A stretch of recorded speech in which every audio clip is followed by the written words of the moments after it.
Bonjour mes amis, nous voici au lendemain de la fête de l'Ascension de notre Seigneur. Et aussi aujourd'hui c'est la fête de Sainte Rita, et en ce temps nous pouvons vraiment lui demander sa prière, son accompagnement pour ces temps difficiles. C'est la patronne de toutes ces causes désespérées. Mais mettons-nous à l'écoute de la parole de l'évangile de ce jour de Jean, en chapitre 16, versets 20-23. En ce temps-là, Jésus disait à ses disciples, « Amen, amen, je vous le dis, vous allez pleurer et vous lamenter, tandis que le monde se réjouira. Vous serez dans la peine, mais votre peine se changera en joie. La femme qui enfante est dans la peine parce que son heure est arrivée. Mais quand l'enfant est né, elle ne se souvient plus de sa souffrance, toute heureuse qu'un être humain soit venu au monde.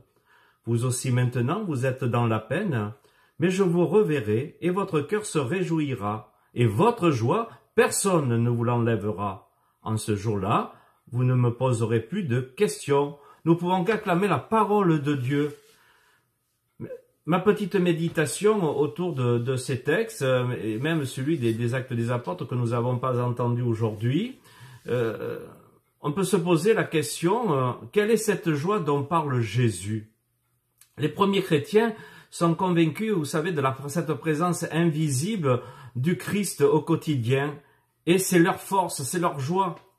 Si nous regardons un petit peu Paul, de lui, il me semble qu'il se dégage une présence divine. Il transpire Jésus, qui le fait avancer à contre-courant. Dans le texte des Actes des Apôtres, aujourd'hui, on aurait entendu qu'il, dans cette vision, « Sois sans crainte, je suis avec toi ». Il se dégage pour lui, de lui, une joie de servir Jésus en tout lieu, en tout temps, en servant l'homme. Alors, j'ai envie de dire, Seigneur, donne-nous cette même assurance. Et tous ses amis qui étaient avec lui ont expérimenté cela. Ils l'ont expérimenté grâce à la parole de Dieu. Cette parole de Dieu qui les faisait sortir de la tristesse, de la misère, de l'esclavage. Ils traversaient avec Dieu le présent, ils traversaient avec Dieu, Dieu présent dans leur vie. Ils traversaient l'événement, franchissant les obstacles. Ils étaient dans la joie, la paix, et ils en témoignaient en rendant grâce. En ces temps, en sommes-nous autant convaincus et affirmatifs?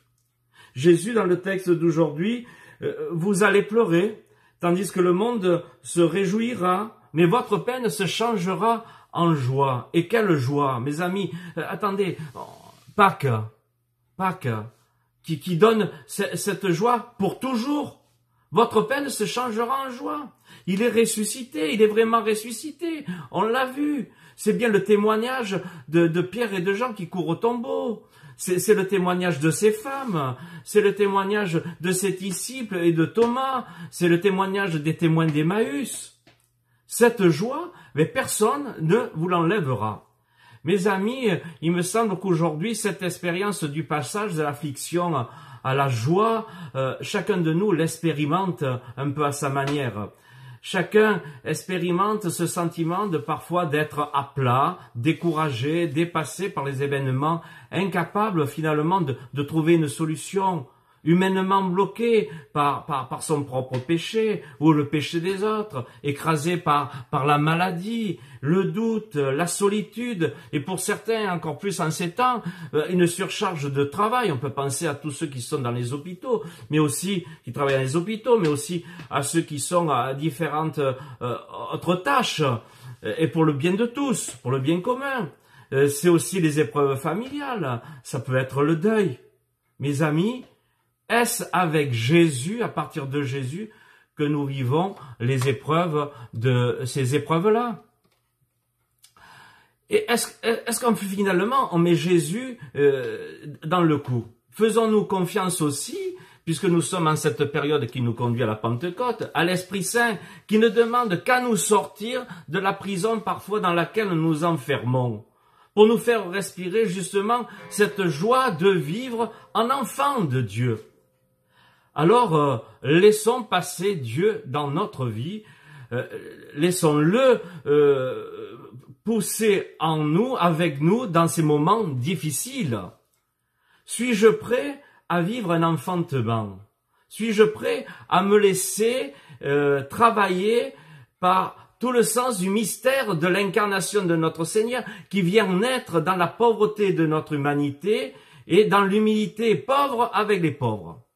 Suis-je prêt à vivre une maternité? Oui, à enfanter Dieu dans ma vie aujourd'hui, dans un monde où parfois la joie n'est pas toujours présente, pour que justement ce monde retrouve la joie et un certain sens de la fraternité, afin que la tristesse, la misère des hommes de ce temps, par mon indéfectible solidarité, charité et espérance au nom du Christ, se change en joie.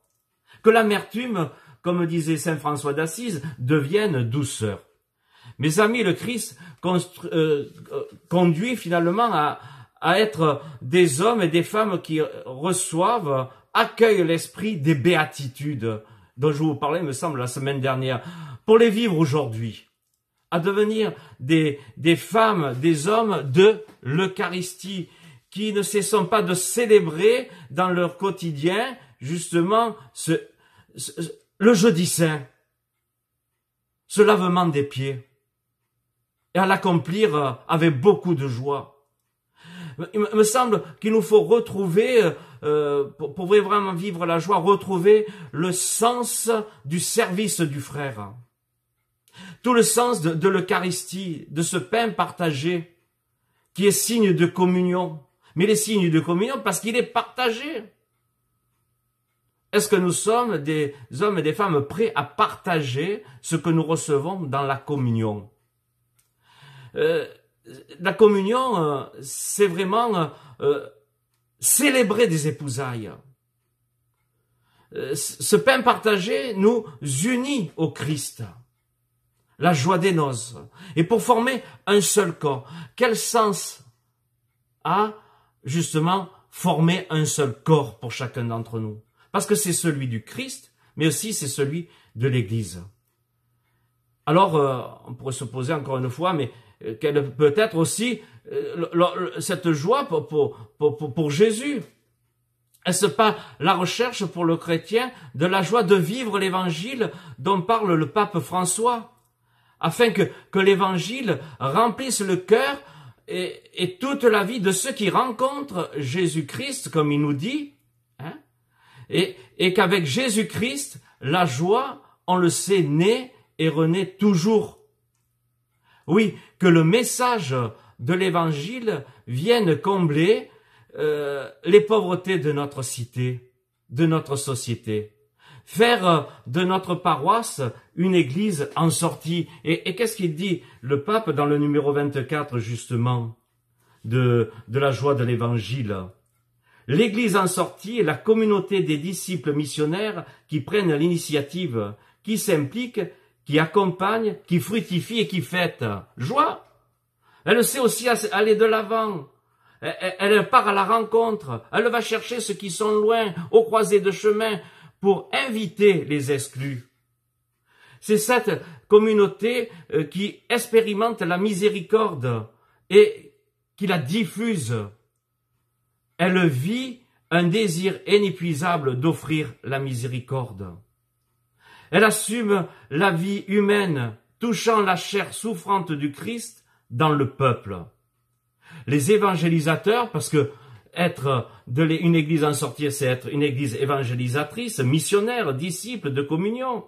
Les évangélisateurs ont aussi l'odeur des brebis et celles-ci écoutent la voix de celui qui leur parle, le Christ. Et peut-être retentit en vous justement ce passage de Matthieu en chapitre 11, verset 4. « Allez annoncer à Jean ce que vous entendez et voyez. Les aveugles retrouvent la vue, les boiteux marchent, les lépreux sont purifiés, les sourds entendent, les morts ressuscitent et les pauvres reçoivent la bonne nouvelle. » Elle est là la source de notre joie. Elle est là la source de la joie de Jésus. Elle est là la source de celui qui veut être serviteur.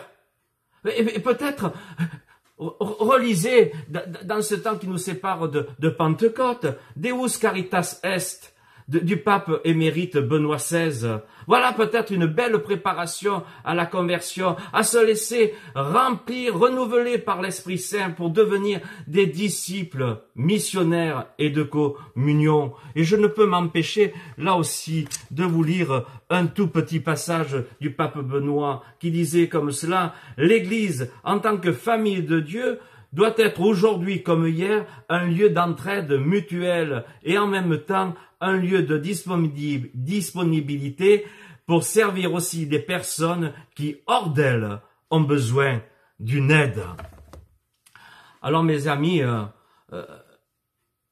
tournons-nous vers le Seigneur, demandons la grâce de son esprit. Lorsque nous serons en butte aux contradictions, à de grandes difficultés, dans la détresse, eh bien, accorde-nous, Seigneur, la grâce de ne pas être lâche devant notre responsabilité, mais comme tes amis disciples, de te prier et de laisser l'Esprit Saint nous renouveler. Oui, j'ai envie de dire, en ce temps, retrouvons-nous au Cénacle auprès de la Vierge Marie. Comme l'écrivait Sainte Claire Agnès de Prague, attache-toi à cette très douce mère qui a mis au monde cet enfant que les cieux ne pouvaient contenir. Toi aussi, si tu l'aimes et suis ses traces, tu pourras porter en toi celui qui te contient, toi et tout l'univers. Oui, mes amis, cet Esprit Saint qui viendra nous renouveler apporte la guérison et il procure une grande joie à tous ceux qui sont dans la tristesse, la joie qui vient après la peine, la joie qui mystérieusement comme une source jaillit d'un sol aride. Oui, étends sur nous, Seigneur, ta main remplie de ta miséricorde. Par la force de ton esprit, viens guérir les malades que nous sommes. Donne-nous une parfaite assurance pour l'annonce de la bonne nouvelle. Oui, viens guérir tous ceux qui sont sur leur lit de souffrance et tous ceux qui sont auprès d'eux.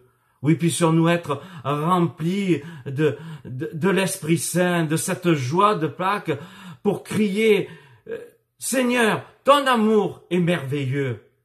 Alors, tout au long de ce temps qui nous sépare de la Pentecôte, restons bien en lien les uns avec les autres et restons bien en lien avec la paroisse grâce à cette neuvaine qui est extraordinaire, la neuvaine à l'Esprit Saint, et que vous pouvez retrouver justement en allant sur le site de la paroisse et en cliquant sur le lien pour vous mettre justement bien en lien.